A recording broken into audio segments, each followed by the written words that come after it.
पिथौरागढ़ जिले में आगामी मानसून काल को देखते हुए जिलाधिकारी विनोद गोस्वामी ने आज आपदा परिचालन केंद्र का स्थलीय निरीक्षण किया। उन्होंने कॉन्फ्रेंस रूम में रखे गए आवश्यक उपकरण देखे और केंद्र में संचार उपकरण, मानचित्र उपकरण, स्थिति मूल्यांकन उपकरण, उपग्रह फोन जैसी सारी व्यवस्थाएं सुनिश्चित करने के निर्देश दिए। उन्होंने कहा, यह उपकरण आपदा के दौरान स्थिति का मूल्यांकन करने में बेहद महत्वपूर्ण साबित होते हैं। इस दौरान अपर जिलाधिकारी योगेंद्र सिंह, आपदा प्रबंधन अधिकारी भूपेंद्र सिंह मेहर मौजूद रहे। पिथौरागढ़ में महाकाली की आवाज संगठन के संयोजक शंकर खड़ायत ने काली नदी से भारतीय गांवों के लिए भी सिंचाई और पेयजल योजनाएं बनाए जाने की मांग की है। उन्होंने कहा, पड़ोसी देश नेपाल के 2 गांव बुरकिल और तीर के लिए सिंचाई योजनाएं बन चुकी हैं। खेतों तक पानी पहुंचाने के बाद ग्रामीणों ने रोपाई भी शुरू कर दी है, लेकिन भारतीय गांवों को इस नदी से पानी नहीं दिया जा रहा। इसके लिए अंतर्राष्ट्रीय नियमों का हवाला अधिकारी दे रहे हैं।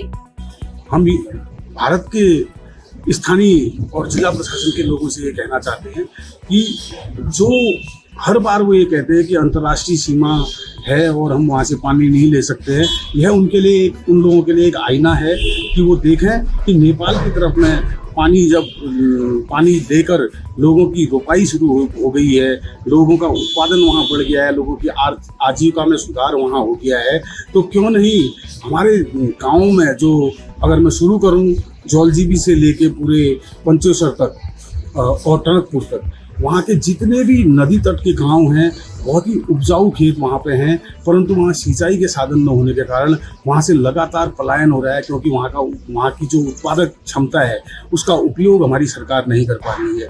उसका मात्र और मात्र एक कारण है कि वहाँ सिंचाई की व्यवस्था नहीं है। उन्होंने कहा, सिंचाई योजनाएं बन जाने से सीमा क्षेत्र के गाँव का आर्थिक विकास तेज होगा।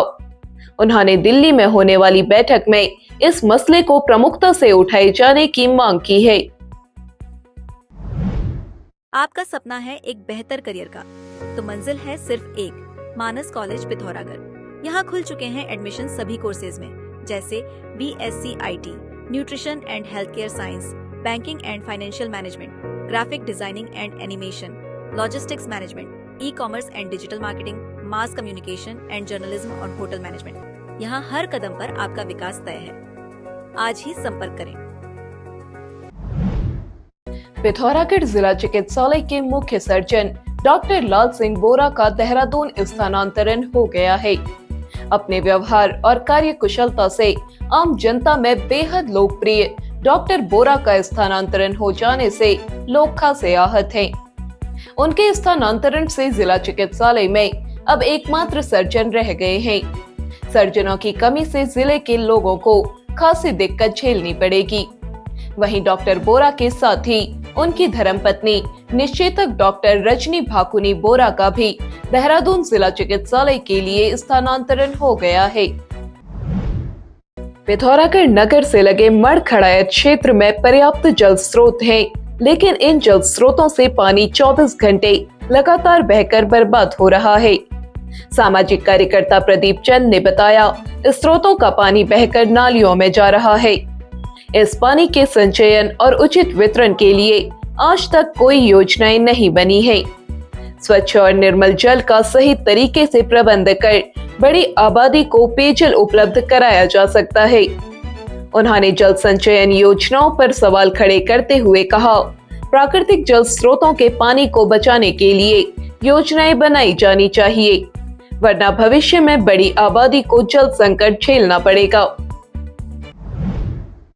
मानसून काल में नौले के प्रदूषित होने की संभावना को देखते हुए पिथौरागढ़ जिले के वर्तियाकोट गांव के युवाओं ने आज नौले की सफाई की।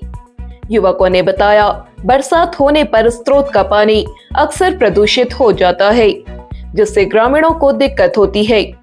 इसे देखते हुए युवाओं ने सामूहिक रूप से नौले की सफाई कर दी है। सफाई अभियान आगे भी जारी रहेगा। सफाई करने वालों में रवि रावत, नवीन रावत, सूरज रावत, राजू रावत, मुदित रावत आदि शामिल रहे। Mana kono? Tuh ya,